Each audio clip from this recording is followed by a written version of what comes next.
right, welcome. This is the first episode of Draft Room, a design podcast. I am Tom Patterson, the creative director for a bold agency here in Huntsville, Alabama.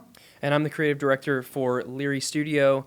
Tom and I are both board members at the American Advertising Federation of North Alabama. That's right. Where I serve as the communications chair and Tom as the outreach chair. Today we are both having Good People's Hazy Snake, which is just the hazy version of their snake handler. All right, cheers. Here we Cheers, go. brother. All right, that's good. Yeah, talk to me. All right, so today we're going to be talking about creative events that are happening in Huntsville. We're also going to be sharing some projects that both of our studios are involved with.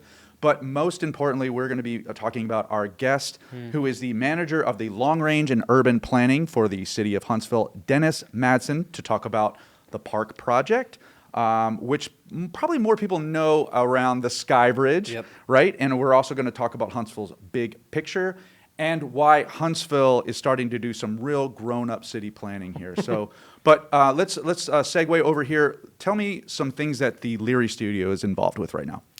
Yeah, so right now we're working on a project with the Downtown Rescue Mission, if you're familiar. Yes. Yeah. So they kind of serve the homeless population here in Huntsville. Nice. And they're getting ready to celebrate their 50th anniversary next year, which is so awesome. Yeah.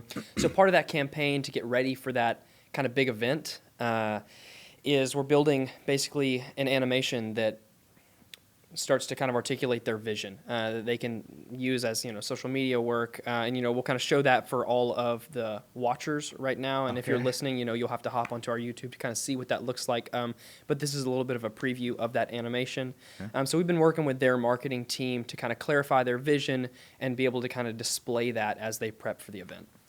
Sounds wonderful. Yeah, what are you working on?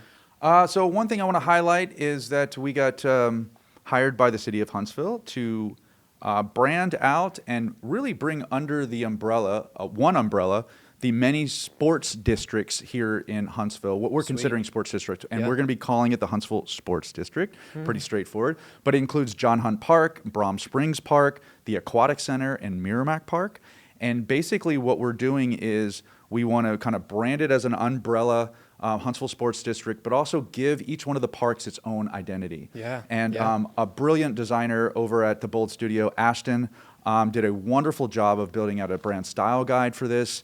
We kind of tapped into some of that old Greek and Roman Olympic sort of style with Mercury and Hermes, the winged, god, and brought that into the design, and then also do these really colorful and bright flood colors that we're going to bring in, and then making sure that each district is still attached to this larger brand, but also has its own identity. We're going to start doing some wayfinding signs, some monument signs. We're doing this really beautiful mural that's going to be in the tunnel. That if you're familiar over there in John Hunt Park, you'll start seeing some of that branding and some of those signs be put out there toward the end of the summer and into the fall of this year. But we're really excited about the whole concept, and really the point is to let the rest of the country know that this is a great destination for competitive sports. So whether that's track and field or volleyball, or hopefully we'll start seeing, my kids are really interested in this, seeing some skateboard competitions over at the Getaway Skate Park that's in John Hunt Park, and really bring some of that bigger, national-wide competition here to Huntsville. And we want to do the branding in such a way that when anybody takes pictures or that are tagging in social media, that Huntsville is relevant and pretty prominent on there. So we're really being cognizant of trying to make that happen. And again, Ashton did this wonderful job. You can see some of the stuff we're putting on the screen right now around that. So we are super excited about that whole thing. Yeah. And I think, so speaking of things kind of happening in the fall, closing out the summer here, I know we're kind of starting the semester as we sort of release our pilot episode here. So the way that Tom and I got connected initially, after I kind of fangirled over his portfolio in Gold Sprint. At Gold Sprint Coffee, one time. Anyway, after we got connected, Tom and I served on the same panel for the AAFNA at last year's Roadshow. That's right. So that's kind of coming up in the fall. What does that look like? Yeah, so one of my big responsibilities with being the chair of the student outreach on AAFNA is the student roadshow. So basically the roadshow, we generally have it in the spring of every year.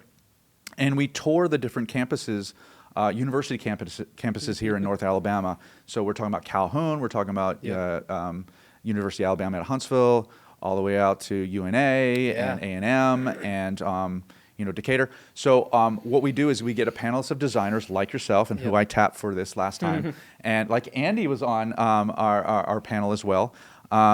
So we bring them out to the universities, and we let them have have discussions with the students about what it's like to be in the industry, and what are some of the common tool sets we use, what do we Yeah. think about AI, Yep. and then really get them involved into the federation, the Advertising Federation, to start networking. Yep. And my big push for students is try to get them involved in the Addy Awards. Yep. So getting students to submit their designs. And it really is not so much getting an award, but really the process of putting your art together, Yeah. making it meaningful, being able to describe, what your design process was, and submitting it is a whole thing that students should get used to in preparing them for getting out into the world and getting a job and stuff like that. So our thought is that we'll not only do it in the spring, but also have a fall tour, probably going to happen in October. And I'm really excited about that and getting people to come out to that. Yeah. Yeah, and I think I don't know if you experienced this like with students maybe, but last semester, during the roadshow and before the Addies, the studio intern, so Leary's intern, I was kind of looking at their work and I was like, gosh, I really think that you should submit this to an Addie. Yeah. And students get a discount if you submit to the Addies. It's Sure, yeah. cheaper for them to submit to the Addies. And she was like, I just don't think I can do it. And I was like, well, why not? I think this work is really stunning. Like, I think if you've done good work, you should submit it to the Addies. And I think there's just like a lot of nervousness maybe that comes with this submission Right. to this thing. And so I think my encouragement would be like, and maybe you would say the same, is like, you should certainly do it. There's a lot of value in kind of consolidating maybe all these parts into a whole that someone can see and critique and you can learn. Well, yeah, no, and I think that again, the point is not to. I mean, winning an award is wonderful. It's great. I'm not gonna downplay that. But also, the process of doing it is the important part, right? Because there are guidelines that you got to follow in order to submit, and so you being able to articulate your design choices or the project that you want to put forward. That's the important part. Yeah. And again, you'll see that as you are a designer in the industry, and when you have to prove why you made design choices to clients, to your boss, to your creative director. That's right. So it's a thought that you're getting used to that process, and so that's what we're really excited about. But really, if you stay tuned, especially students out there, if you stay tuned to this podcast, we are going to be giving out all kinds of discounts for submissions to the Addies. Sometimes we're going to be covering Addie submissions altogether. Yeah, pretty so it's really important to be involved in networking with this organization and to be able to get your work out there, have it critiqued, and you'll become a better designer. So this portion of the episode is brought to you by the American Advertising Federation of North Alabama, obviously. It's for all facets of the advertising industry. So if you are a designer, illustrator, photographer, Videographer, audio engineer, on PR. and on and on, this organization is for you. So please find more information at aafna.org and stay tuned again here to get discounts on membership and all kinds of events that are coming forward.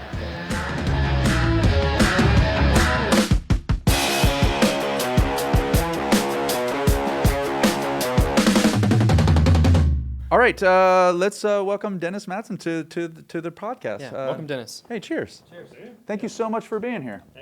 An excellent choice, by the way. I had not had this before. This is quite Right. tasty. Yeah, it's a winner. Very good. All right, so let's start with who you are, what you do for the City of Huntsville. So our planning department, almost any city of any size has a planning department. Okay. Ours is divided into two halves. One half, my counterpart, works in planning services and administration, which is about all the things you typically think of in planning, rezoning and subdivision, things like that. On the other side, we have my part that really looks at what does our city need to do to be ready for growth in 5 years, 10 years, 20 years? And that goes to things like, looking at how our demographics are changing. Are we getting older? We're getting older, right? All of us are. Yes, are we as a city getting older? I see. Are we attracting a lot of retirees? Are we attracting young professionals? What types of professionals are we attracting? What type of industry are we attracting? Where does the infrastructure need to be invested in order to kind of support that growth? In what direction should the growth occur? What format should the growth occur in? I mean, we talk a lot about kind of cities not just growing, but growing up. And a lot of that is changing the way that they develop, changing the type of development that you see on the ground, away from the easy stuff, which has always been kind of sprawling and working its way out, to now a mix of growing out, but also growing up, being selective in density, being selective in creating, doing placemaking, which is another term we use a lot in long-range planning. So it's really our charge on my side to make sure that we've done everything we need to do to allow Huntsville to grow sustainably and equitably, that we're looking over the horizon, looking around corners to make sure that we're ready for the growth really before it happens. Yeah. Wow. Yeah, it seems like the thing we should be doing. Yeah. In a nutshell. Yeah. Right? And it seems like what grown-up cities do, right? So like these other cities that we try to emulate, and we can name a few over here, probably in the southeast, Sure. that we try to be like, and it's this thoughtful sort of kind of way of planning out how we want our space, how we want the citizens of the city to kind of interact with that space, right? Well, and it does sound straightforward, right? This should be an easy thing to do, smart growth. But, a lot of times it's a lot easier just to say, this is the way we've always been developing.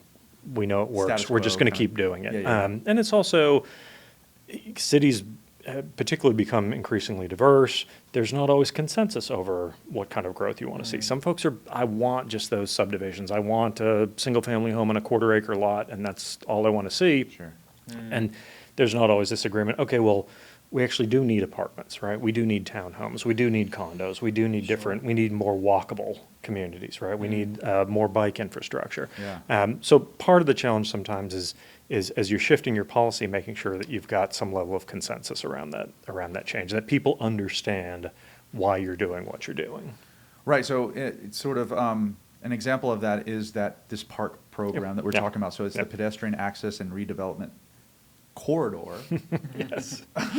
Right. So I want to talk a little about that because we have some recent news. Yeah. There's some funding involved in that, and they kind of kickstarting this whole thing. A lot of people, again, know this more for the Sky Bridge sort of aspect of it. So tell me a little bit about the project and what this latest approval of funding really means for Huntsville. Yeah, it basically gives us a green light to leverage, let's say, just over $47 million in federal funds that came out of That's a lot of money, right? It is. I would take $47 million for just about any project All right, that I can good. think All of. right. That's a very good number. I mean, it's probably at the end of the day, it's going to be more than 2/3 of the total project cost. Okay. So that's having the federal government involved in these grants to help make this happen really that's the game big changer. deal. That's the Yeah, thing sure, that flips sure. the switch. But I think that the thing folks really get kind of locked in on is the Sky Bridge. It's a very iconic piece. It's very visible. It's when you render something like that, it catches the eye. And that part is important, but I think as you alluded to, it's a whole lot more than just the bridge. Absolutely. There is roughly 2 sort of super blocks of kind of linear park going behind the VBC and what I think a lot of folks know as the old Coca-Cola site. So it's 2 blocks. That is all not just improvements. Right now, if you go out there and you see it, it's a big concrete culvert, which does really great at moving water, doesn't really do a whole lot for the sort of urban design around it. So the idea, remake that, improve its ability to hold and move water, but add bikeways, add public art locations, add pocket parks, add benches, greenways, things like that, and create this linear park that then links up to the Sky Bridge and creates that whole experience for those blocks, almost like a San Antonio River walk that runs behind those blocks, connects to the Sky Bridge, and then takes you over into the Low Mill District. So it's a very, very significant project. That's amazing. So, a little, again, when these things get published, you see all the comments that come behind it, right? I want to address, that right off the bat, that this bucket of money is specifically for this type of project. It's not something where we get to pick and choose this money, and we could just divert it to somewhere else where other people have ideas where it should be diverted. This is specifically sort of appropriated for this type of project, right? And if we didn't use it for this project, it would go to some other city or some other project. Oh, Am I 100%. right about that? Yeah, 100%. So these were both fairly competitive grants that were centered around infrastructure, connectivity, and to a certain extent, equity. I think one of the attractive parts of this project is it does provide a very real link between an employment center in downtown and a housing community on the other side of the Parkway. Okay. And, I'm guessing probably not a lot of folks who are listening ride transit everywhere, right? But there's a large part of our population that has transportation challenges. They either rely on transit or they rely on sidewalks. They walk or they bike to get places. And anyone who's tried to either bike or walk across the Parkway knows that that's Not a good time. not a great. I mean, heck, we talked about this before. It's not always easy to drive around the Parkway. Yeah, true. So this is a very real and important connection for people who are dependent on biking or walking to get around to link that community to an employment center. And the feds, these grants actually judge you for that. We have a mutual friend, Jo Beth, who works a lot in these. I have to give Jo Beth a shout out Oh because my gosh, Jo Beth. she does great work. She's great people.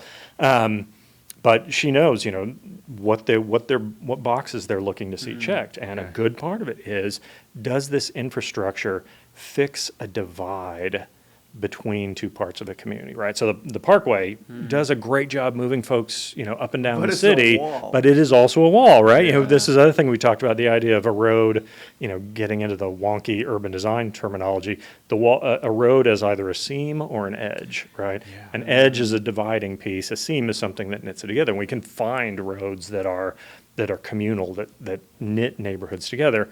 The Parkway is very much an edge, right? It divides the low mill neighborhoods and neighborhoods west from neighborhoods east. The grant money that we accessed very much was looking for projects that would heal those splits, that would bridge those rifts, that would connect people who need the opportunity to the opportunity.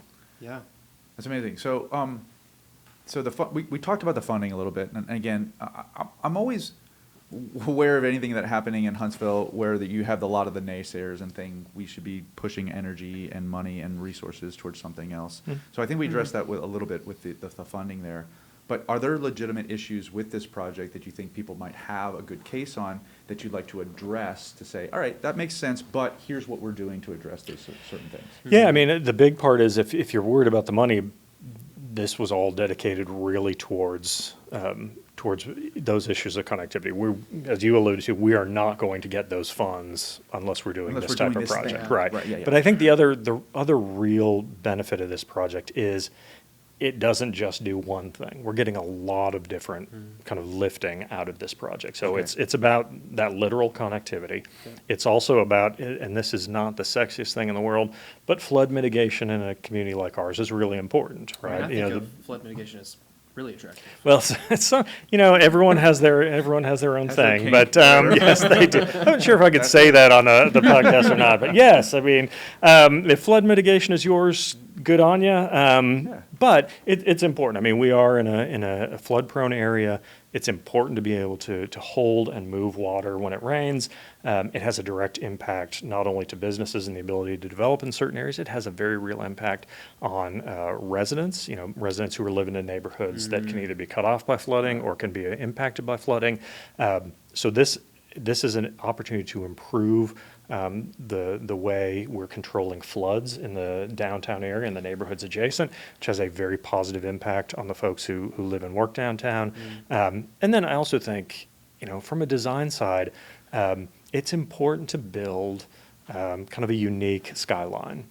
And you could look at ours and go, most of us who look at it recognize it, but adding certain creative elements to a skyline helps you to kind of continue to create kind of a community brand, and doing something that's architecturally significant, that is, an interesting part of our kind of local ecosystem.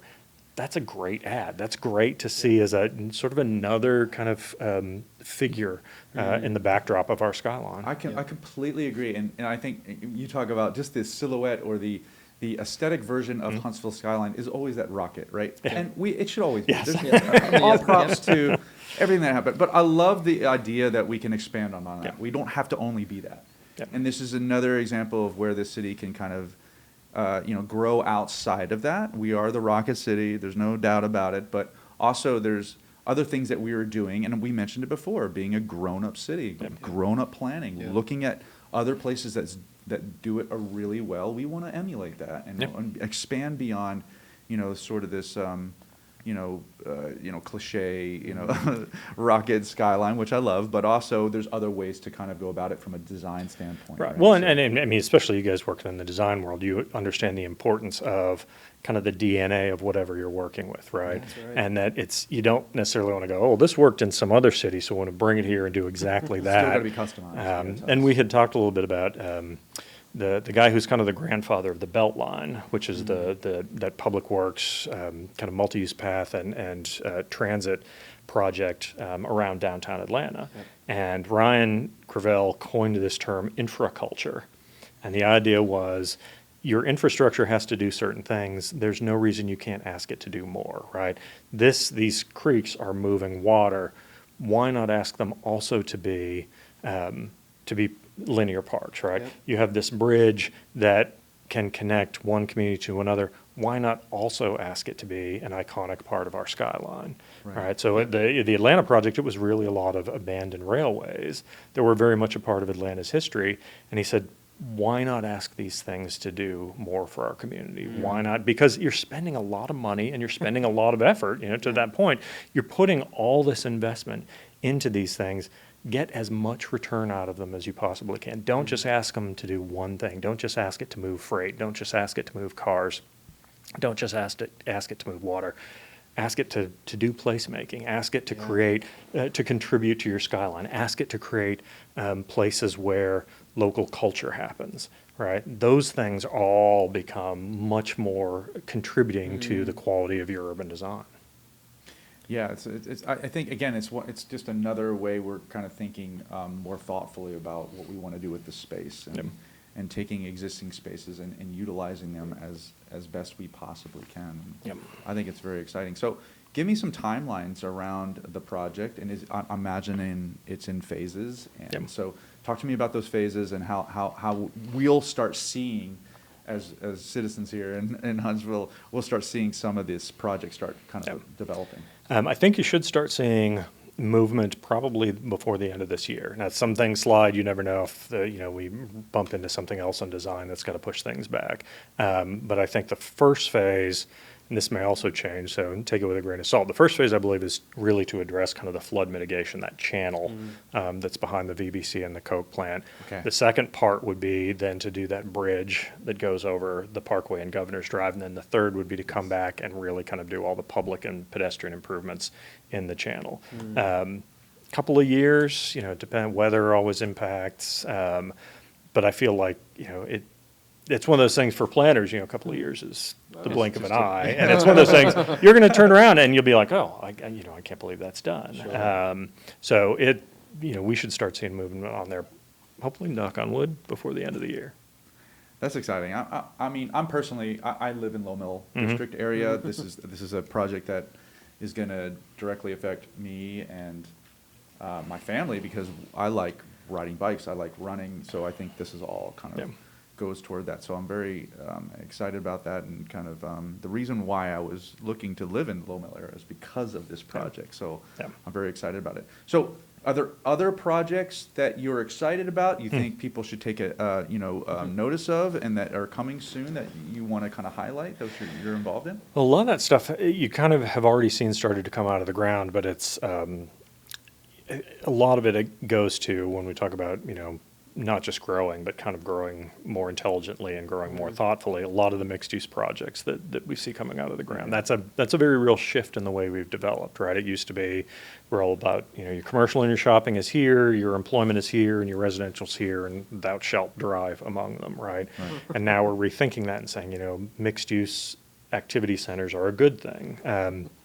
So I think things like Mid-City, which is continuing to grow out, is a really exciting project. And it's funny how often we get called by other cities about that project. I mean, how did you guys do that? Well, I mean, you guys may know there's there's actually a website out there. I think it's called deadmalls.com. I see that. And it's, I remember because when I was in Massachusetts for undergrad, one of the malls there we knew was the Dead Mall, and this is, this is how old I am. This is pre-internet, so there was no deadmalls.com, but it is actually on there. Yeah. And so a lot of communities around the country struggle with, these things are really built kind of for one use only. They're difficult to retrofit. What do you do, right? You can let them crater, right? You can let them completely fall apart and then scoop them up for pennies on the dollar.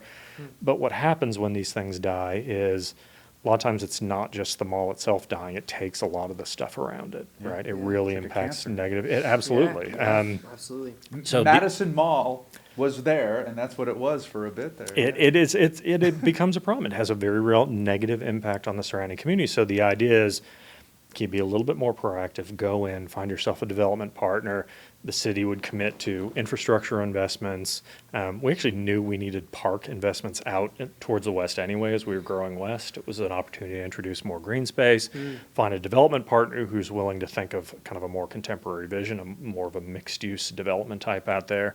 And it's going to take years to really kind of completely build that district out. But that's an example of thinking more about how do we create really sustainable quality development on a site like that. And instead of continually looking for the new kind of open space farther out and farther out and farther out and farther out, so that we're, your pancake batter just keeps spreading and spreading, right? Now instead you're thinking about all this stuff is already served by infrastructure, right? It's already in our core.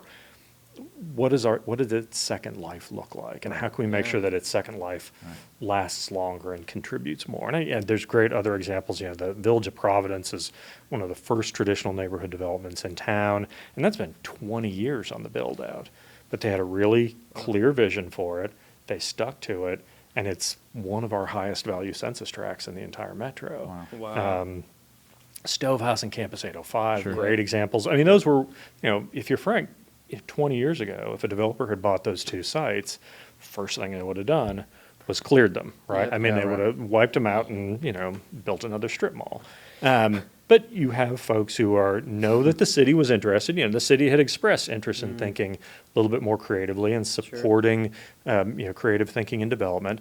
And we had partners come to us and go, well, if you're really serious about that, we would love to talk about what it would look like to redo this, to use the existing fabric that's there and take advantage of it. Use the middle school that's existing there too. Absolutely, absolutely. Well, it's funny. I don't know if this is true. I've heard this only kind of secondhand, but it was a guy who gives tours around Campus 805, and they were upstairs in one of the offices or one of the old classrooms, and apparently one of the guys who was on the tour started feeling a little out of sorts, and they sat him down. They said, "Are you okay?" And the guy turned around and said, "You have no idea how much time I spent in detention in this room when I was in this school." And I don't know if that's true. It's a great story, but Nah, just act like it's true. well, it sounds true. It's true-ish. But it underscores the power of these places. They have an emotional tie. They have a cultural tie. If you can take advantage of them, if you can repurpose them, think about, maintaining them but giving them a new life, that has a level of character that it adds to your community. I mean, that's you're holding on to that DNA, and you're expressing it a little differently than it had been in the past. But it's still your DNA. Sure. Yeah. Sure. Well, Dennis, I think it's a interesting conversation. I'm excited for all the stuff that you are doing to make this city what it is and what it will be.